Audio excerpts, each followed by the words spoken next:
This is a worm tower, and you may be familiar with them.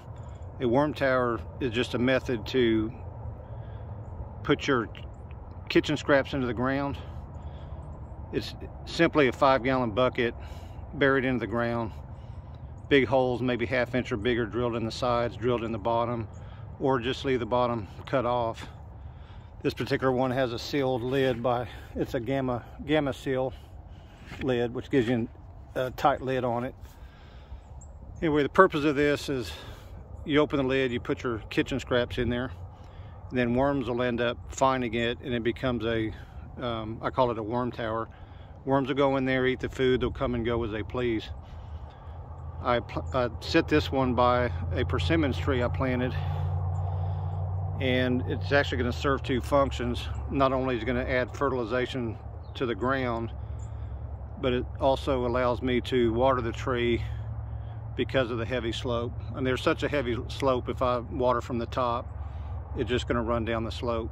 So putting the water into this worm tower forces the water to come out underground. This is just uphill of the tree, so water is going to get to it. Anyway, it's a pretty neat idea. It's a simple way to deal with kitchen scraps, especially for those that don't have a compost pile or you have a rat invasion or bug invasion. This is nice and tidy. It's a way to deal with it daily. The only issue I've found is they do fill up pretty quick. But having several of them are not a problem either. But I am currently making a very big one without using a bucket, and let's move over to there and take a look at it.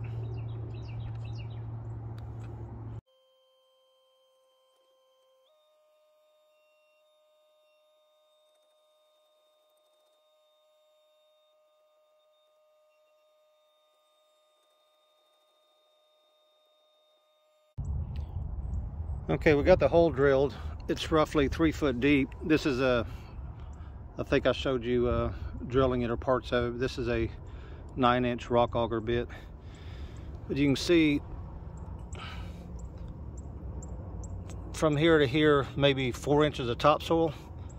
And this is topsoil that I added, and I'll show you up here below the vetiver well. That's where we scooped out the horse stalls and the horse sacrifice area. Anyway, we spread manure there.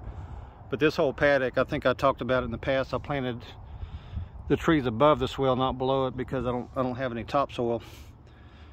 Anyway, so if you can see what's going to happen here, we're going to fill this 3 foot deep hole with all our kitchen scraps. Worms are going to come and go, and I suspect that it's going to become more than just this. I mean, you know this is going to be rich soil in here when the stuff composts or get eaten by the worms. But as worms come and go, I suspect the organic matter is going to travel out. So I mean, I don't know how big it's going to be, but when this one's full, no reason I can't move over 2 or 3 feet. Another benefit, in my opinion, what I suspect is water flows down this way. So as it rains, I think these holes are going to fill up and let the water, slowly settle in there. It won't disturb the worms, they'll just come to the top. Anyway, I'm fixing to load it up. Part of the reason I'm doing this is we're just coming off of Thanksgiving and some heavy canning. I mean, it finally got cold here. I had bones from some cows we harvested back in May. So I had those bones in the freezer. I made the bone broth, so I have that to add in here. Turkey carcass. I made cranberry juice, so I've got a lot of cranberry pulp.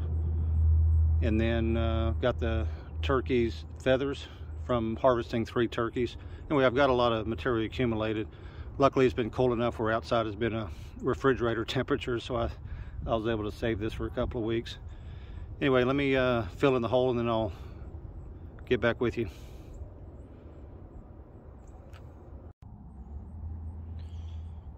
Okay, well, that was a little surprising. This hole didn't take all of the scraps I had accumulated. Anyway, I put all the turkey material in here, and I'm sure it'll settle down. And then I capped it off. I just picked up some horse manure off the ground and kind of capped it off with that. To finish it off, I do have horses in this area, so this is going on top of it. Then I'll put a big rock on top of it. and that should keep all the animals out. But based on the amount of extra stuff I have, this is the bone broth, cranberries, kitchen scraps, banana peels, that kind of stuff. We'll go ahead and move over maybe 4, 6, 8 feet and do it again. I'm not going to show it, but yeah, kind of curious what you think and what you do with it. Seems to me, you know, in a year, plant a tree in there, plant a blackberry in there, and, you know, plant something in there where it's going to have some good soil down there. But like I said, I honestly think the work, it's not just going to be that 9-inch hole of fertility. I think the worms are going to push their castings out as they come and go. And then one thing to keep in mind is conditions dictate what all species do. But if you think about earthworms, okay, they find this big food source, you know, good times they start laying eggs and making babies, so you actually increase the population. I mean, I've got areas where because of my slope and some horse manure settles on a bottom area, and I go and scoop it up, and it is just full of earthworms. So I know the potential is there. Anyway, I'm going to sign off now. I'm going to dig me another hole and take care of the rest of these scraps. Y'all have a great day.